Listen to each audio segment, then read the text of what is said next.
I spent the last 13 years in the death care industry, and I was just sitting here thinking, pondering if I were to give one last presentation, pre-need presentation before time of death for the industry, what would it look like? The first thing I would do is communicate to the prospect that death isn't a matter of if, it's a matter of when. It's amazing that we all know that death happens, but we all never release ourselves that death can come to our house, death can come to our family, death can come to our bank account.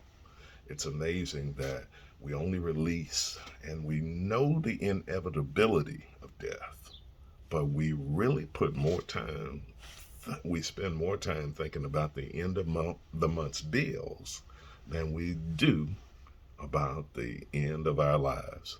It's said in the funeral and death care industry that when a death happens that you're temporarily insane.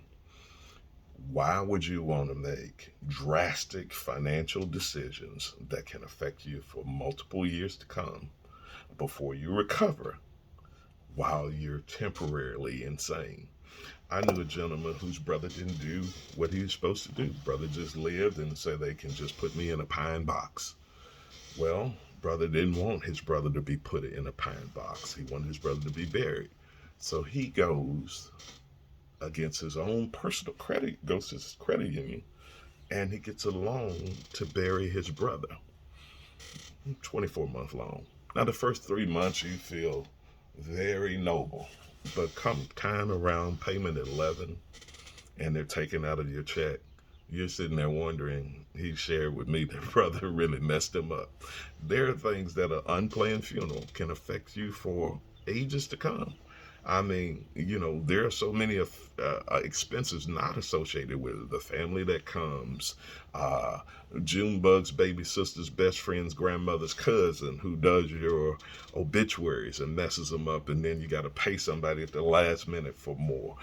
So many things that happen in that crucial week at time of death that are unplanned for.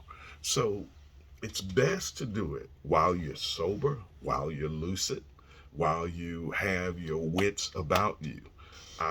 Almost every company I've ever known in the death care industry has this picture either in their planning guides or in their training or in their presentations. They have the picture of the lone death care salesman with an umbrella with the wife in a cemetery on one of the worst weather days of the year.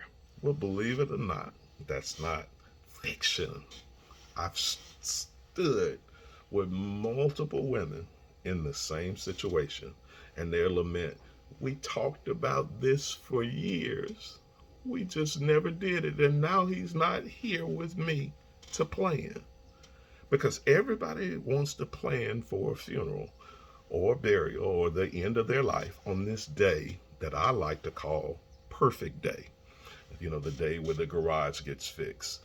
You send Chip off to college. You sent all your other kids are gone through school.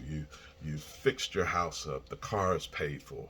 Well, believe it or not, that perfect day almost inevitably never comes because life has a way of presenting challenges that even if you hit uh, every checked off every challenge in your life that would keep you from planning, a whole new set will arise. I knew a funeral director who's one of the most thorough that I've ever seen. Whether people like him or not, this guy is the genuine article. And he said he went to his own grandmother to see what she had to be prepared. And grandma didn't want him to see because she felt like if everybody knew what she had, that they must be planning on killing her. And this guy's integrity is his strong suit. I knew another young lady where her aunt died, and aunt was well insured, but aunt was also a hoarder. She couldn't find it. What if she didn't have the available cash to pay up front and then locate what aunt had later, months later, and then be reimbursed then. Because funeral homes and cemeteries, they're looking for the cash. You can't always, when I presented in churches, they would always pair me with an insurance agent. And an insurance is one of the greatest and largest industries in the world. But insurance policies pay as long as you pay the premium. There are a lot of policies that have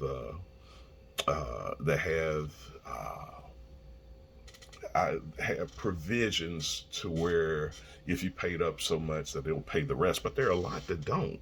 I knew a man that had paid all of his life, but he went into a coma and the family didn't know what he had. Now he gets to recoup all the money that he's put in, but what happened to the big picture of the whirlwind that he was expecting? Folks, there's really no middle class anymore. There's the haves and the have-nots. Because I've seen big car driving, big title having folks, and they ain't got no money to bury mama. Excuse me for saying ain't, but it just gets that crucial sometime. When I talk to 7 or 8 people, and everybody's got a title this long, and you all don't have any money, I was approached in a restaurant once. I passed my card out because I was a walking billboard of what I did for ages. And I gave my card to a lady, and she said, "Oh, I need to get started planning for my mom, pre-planning for my mom." And I just asked, I said, "So how old is your mother?" And she tells me 95. Well, the Bible promised you 70, and if by reason of strength they be 80. So here you are, 25 years of grace, and you haven't even planned. So folks, look, sometimes it's not a matter of money. Some people can stroke checks, but the sheer amount of decisions that have to be made in that time when the pressure is on, when your mind's swirling, when you're moving through the gamut of grief, because grief takes you on a whole circle of emotions. And spouses, let your significant other die. You'll see a side of the in-laws that you've never seen before. Maybe one day I have to write a book about that. I guess I could. I better do that. But it just makes sense to have a game plan. If you got a game plan to take you through every month, you need a game plan to take you through the decisions that need to be made at the end of your life. It's an appointment that we all have. Why keep dodging it? I like, even in eulogies, I tell people that death is the ultimate elephant in every room. It's the thing that everybody's thinking about, but nobody wants to talk about. So it does make sense. I think the death care industry is one of the most noble industries in the world. Unfortunately, a whole lot of people in the industry don't treat it as such. But it is. You're dealing with people's greatest possession, the mom that they love, the child that they love, the spouse that they have loved. I just knew of a gentleman that just passed. He was married for 71 years. He was the caretaker. Now mama is left here alone. So folks, it's such a noble industry. It's not just that you do. It's not a used car. I spent 20 years in the car business. It's not something that you do as is and give them no warranty. It's so great an industry, and we need to revere it because when you take care of people at the end of their life, that's one of the most noble things. If you want to have your head up high and stick your chest out, be a good practitioner in the field.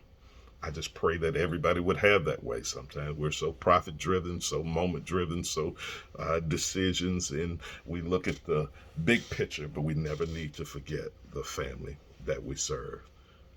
It's a noble thing you're doing, helping a family to plan for that which is going to happen ultimately anyway. Have an awesome day. That's how my last presentation would go. Be blessed.